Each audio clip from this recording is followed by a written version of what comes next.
Have you tried picking a word of the year? I find that it's a much more ADHD-friendly way of choosing how you're going to improve this year. What are you going to do differently? How are you going to push yourself forward? They're a lot more ADHD-friendly than the New Year's resolution. Welcome to Motherhood and ADHD. I'm your friend, Patricia Sun. My mission is to be a lighthouse for mothers with ADHD, helping you find your path to success by learning to appreciate your ADHD as an asset.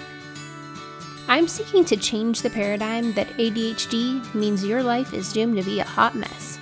So I'm sharing strategies and encouraging you in your pursuit of happiness to love who you are every day of your ADHD life.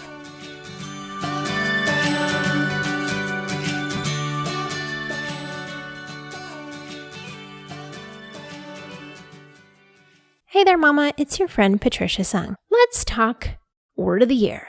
I used to set New Year's resolutions every year, and then like most humans, I would abandon them by mid-January, but certainly by the end of January. So I talked to you last week about 5 reasons why we usually fail at New Year's resolutions and why I ditched them. But that doesn't mean I gave up on goal setting altogether. What I'm doing instead is picking a word of the year. It's been probably 4 or 5 years now, and I feel like it really works for me. It's much more ADHD friendly, and I like that my word takes on different angles throughout the year. It's adaptable and flexible and flows much better than a very rigid goal. I mean, basically, my word of the year is encompassing lots of goals, but it gives me the adaptability to modify throughout the year as life changes. And I also love that the word of the year is a lot more heart-centered. It's not a black and white, like either you succeeded or you failed. Instead, it's about the process in me becoming a better person and how I can change and modify and grow throughout the year.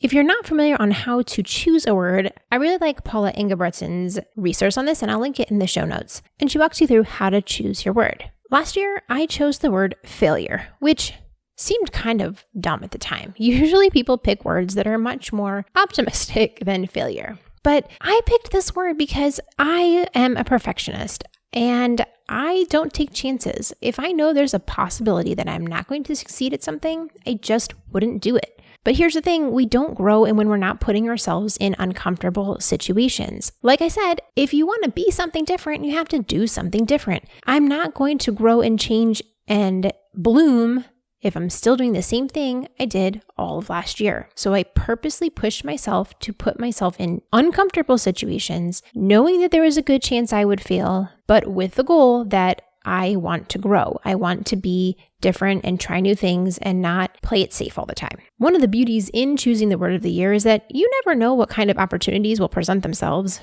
later in the year. And at the beginning of the year, I did not know what I was getting into when I volunteered to chair the auction for my son's preschool. Well, I had to do a lot of things I was uncomfortable with. I had to ask people for donations. I don't like doing that. I had to ask all the parents to help. I don't like asking for help. Same thing as the donations. And overall, I really pushed myself into doing things that I didn't like doing because they made me uncomfortable. Well, don't you know, COVID showed up. So the previously planned auction that my co-chair and I were working on clearly did not happen, and we had to pivot to an online auction. Well, there was a lot of flexibility involved there. I had to try new things, figure out how to do an online event. And even though it was super difficult and ridiculously time consuming to basically plan 2 charity events, I learned so much. I learned how to pivot quickly. Or no, let me change that. You know what? I wouldn't say that I learned how to pivot quickly. I think I just reminded myself that I could pivot quickly. And also that I can do things that I don't really like, but I could still do them well. Now, my goal is not to be miserable, but I do recognize that in order to push myself, some parts of it aren't going to be fun and they aren't going to be enjoyable. But sometimes those steps are a necessary evil to get where I want. And overall, the auction was a total success. We raised a ton of money for the school, and I'm very process driven, so I created basically a handbook for future people to use so they aren't recreating the wheel every year. And let's be honest, they're probably going to have to do another online auction this year. So everything's already set up for them. All they have to do is lather, rinse, repeat. The basic setup is already there. So I'm really happy with how that turned out, even though it was way more work than I knew I was getting myself into. But pushing myself out of my comfort zone meant that I could also serve you all better. I did the Disorganized Mom's Guide for a peaceful morning, and that was a huge success. So many of you resonated with mornings being a struggle and wanting to make some changes and build the habits so that you can have a great morning with your kids and not be yelling at them the whole time to hurry up and put your shoes on. I still have to say hurry up and do that, but my number of naggy yelling comments is significantly less than they used to be. We also talked about low stress holidays. We learned about the post-holiday hangover series where we cleaned up our Christmas mess. All of these new things that I've never done before and wouldn't have done, I think, if I hadn't pushed myself out there at the beginning of the year. Now, don't get me wrong. There were many parts of my year that totally flopped, and some were great. Some did not turn out like I thought, and being willing to fail made the great things possible. Hey mama, do you want to be on the podcast? I need your help. In February, we're talking about taking care of the person at the bottom of the priority list. That's us. It takes a village. What is your best advice for other ADHD mamas to take care of themselves? I want to know, and so do you. Send me your best advice at patriciasung.com/share advice. And you might be featured in an upcoming episode of our self-care series. Click the link in the show notes and spill your secrets. I failed and it hurt. Those times were not fun. And I still learned a lot, even though they totally stunk. But that is how we learn. That is how we grow. I notice things now that I tend to skip factoring in. Like, I did not think about the fact that when I started the post-holiday hangover season that I would then require myself to post on Instagram every day for 2 weeks. Next time, I'm not going to do that. I will plan it ahead of time. I will schedule it out. I will be much more prepared before I, on a whim, decide to do something like that. I grew a lot this last year, and as rough as 2020 was, I'm really proud of my willingness to fail, the way that I readjusted, the way that I do things, and I know I'm a better human because of it. So this year, I have picked the word priorities. Single focus on the most important task right now. This is a big one to bite off. Our brains go a mile a minute. We don't get very far before we hop onto the next idea or the next project. And I'd like to say that I had a really restful break taking off the last month or so from the podcast, but honestly, it was actually really hard. It was a struggle. I was trying to figure out how to move forward. I want to do all of the things to help you all, but I don't have unlimited time. And I was really struggling on where I was meant to be going. I spent a lot of time praying and asking God, like, where am I going? I don't understand, and I'm frustrated. And I know there's so many things that I could do, but what's the right one? I had to remind myself that there's not one right answer, but there's usually one that's pretty good. And I really have to just pick one. Picking one thing to focus on is literally the opposite of what we do. Now, generally speaking, I try to focus on my strengths and just bumper pad my weaknesses, but this is one area that I think is going to make a big difference for me. It feels kind of counterintuitive, but in my prayer time, I feel like this is what God is asking me to do, is to focus on one thing.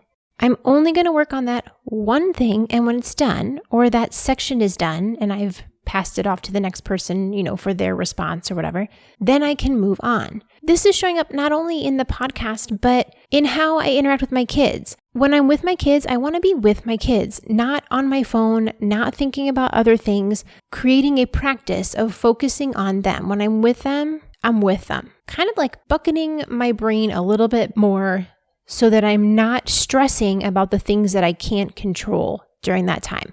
I know that my brain is never going to sit just in that one idea. That's unrealistic. But what I do know is that I don't usually just think about the topic. I'm stressing about the topic. I'm feeling anxious about it. I'm trying to plan and calculate. And those thoughts aren't helpful in the time where I can't do anything about it. So I don't want to think about the podcast or cleaning my house or what to do about a friendship issue when I should be focusing on my kids. And this is where I'm going to hone in on, in that moment, where do my energy and my focus and my love, where does that sit in that moment?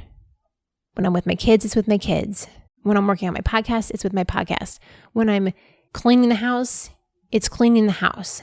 I'm not going to get rid of all those thoughts, but I can practice saying, okay, brain, I hear you being stressed about this other thing, and I'm going to set it to the side and focus on what is most important right now. Now, see, that is a muscle that I can grow, practicing letting go of my thoughts, which, by the way, if you haven't listened to that episode 37, it's a good one. I'll link it in the show notes. I'm not expecting myself to be perfect or neurotypical. I'm still going to write down all 435 ideas that I have, but I'm going to put them on the brain dump list and leave it there until it's time to work on that list. I'm going to pick one thing, push it across the finish line, and then choose the next best idea. At least I hope. That's my goal. And I hope that you all will keep me accountable because I need a little help on this one. So send me a note. Ask me how I'm doing on my prioritization. I would love the accountability. So Successful Mama, you too can choose a word of the year over a New Year's resolution if you think that fits you better. I would love to hear what you choose. So shoot me a note, email me at motherhoodandadhd@gmail.com, or send me a note on Instagram. I would love to hear from you. What's your word of the year? What are you working on this year? How are you dreaming big? And how are you making it happen? We can do hard things, Mama. I will talk to you next time, Successful Mama. Thank you for listening to Motherhood and ADHD. For more resources, head over to our website, www.motherhoodandadhd.com.